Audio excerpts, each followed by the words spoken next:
ഫലസ്തീനിലും ലെബനനിലും ആക്രമണം ശക്തമാക്കിയ ഇസ്രായേൽ തങ്ങളുടെ ആക്രമണം കൂടുതൽ രാജ്യങ്ങളിലേക്ക് വ്യാപിപ്പിക്കുന്നതായുള്ള സൂചനകളാണ് ഇപ്പോൾ പുറത്തുവരുന്നത്. അയൽ രാജ്യമായ സിറിയയുടെ തലസ്ഥാനമായ ഡമസ്കസിൽ ഇസ്രായേൽ ആക്രമണം നടത്തിയതായി അൽ ജസീറ റിപ്പോർട്ട് ചെയ്യുന്നു. ആക്രമണത്തിൽ 3 സാധാരണക്കാർ കൊല്ലപ്പെടുകയും 9 പേർക്ക് പരിക്കേൽക്കുകയും ചെയ്തതായി സിറിയൻ മാധ്യമങ്ങളും റിപ്പോർട്ട് ചെയ്യുന്നുണ്ട്. സിറിയൻ തലസ്ഥാനത്തെ ലക്ഷ്യമാക്കി നടത്തിയ ഇസ്രായേലി ആക്രമണത്തിൽ ടെലിവിഷൻ അവതാരക സഫ അഹമ്മദ് കൊല്ലപ്പെട്ടതായി സിറിയൻ അറബ് ന്യൂസ് ഏജൻസി അഥവാ സന റിപ്പോർട്ട് ചെയ്യുന്നുണ്ട്. എന്നാൽ ദേശീയ മാധ്യമങ്ങൾ പുറത്തുവിട്ട 3 പേരുടെ മരണത്തിൽ ഇവരും ഉൾപ്പെട്ടിട്ടുണ്ടോ എന്ന് വ്യക്തമല്ല. ഇല്ലെങ്കിൽ മരണം 4 ഉയരും. ആക്രമണത്തിൽ നിരവധി സാധാരണക്കാർ താമസിക്കുന്ന അപ്പാർട്ട്മെന്റ് ബ്ലോക്കുകളാൽ ചുറ്റപ്പെട്ട ഒരു തെരുവിൽ ഒരു കാർ തീപിടിച്ചതായി കാണിക്കുന്ന ദൃശ്യങ്ങളും സാമൂഹ്യ മാധ്യമങ്ങളിൽ പ്രചരിക്കുന്നുണ്ട്. സംഭവത്തിൽ ഇസ്രായേൽ പ്രതിരോധ മന്ത്രാലയവും സൈന്യവും ഇതുവരെ പ്രതികരിച്ചിട്ടില്ല. എന്നാൽ സംഭവത്തിന് പിന്നിൽ ഇസ്രായേൽ തന്നെയാണെന്നാണ് പൊതുവായ വിലയിരുത്തൽ. കഴിഞ്ഞ ദിവസം ഐക്യരാഷ്ട്രസഭയുടെ ജനറൽ അസംബ്ലിയിൽ ഇസ്രായേൽ പ്രധാനമന്ത്രി ബെഞ്ചമിൻ നെതന്യാഹു നടത്തിയ പ്രസംഗം ഈ വിലയിരുത്തലിന് ശക്തി പകരുന്നുണ്ട്.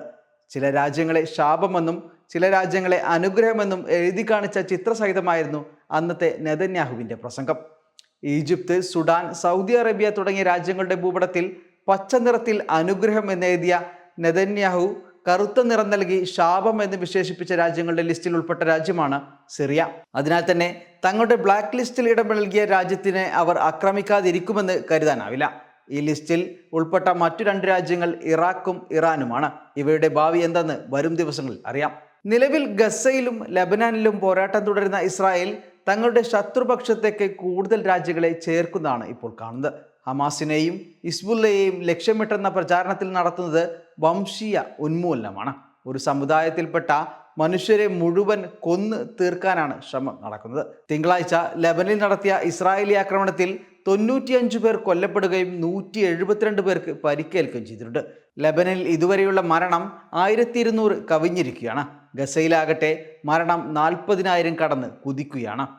ദിനംപ്രതി 100 കണക്കിന് പേരാണ് ഇപ്പോഴും മരിച്ചു വീഴുന്നത്.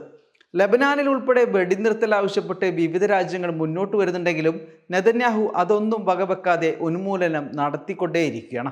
കടുത്ത നിയമലംഘനങ്ങളും അനീതികളും അരങ്ങേറിയിട്ടും ലോകത്തിന്റെ ഭാഗത്തു നിന്നും കാര്യമായ ഇടപെടൽ ഉണ്ടാകാത്തതും നെതന്യാഹു അവസരമായി കാണുകയാണ്. ഈ അവസരം മുതലെടുത്ത് അയാൾ രക്തച്ചൊരിച്ചിൽ തുടരുകയാണ്.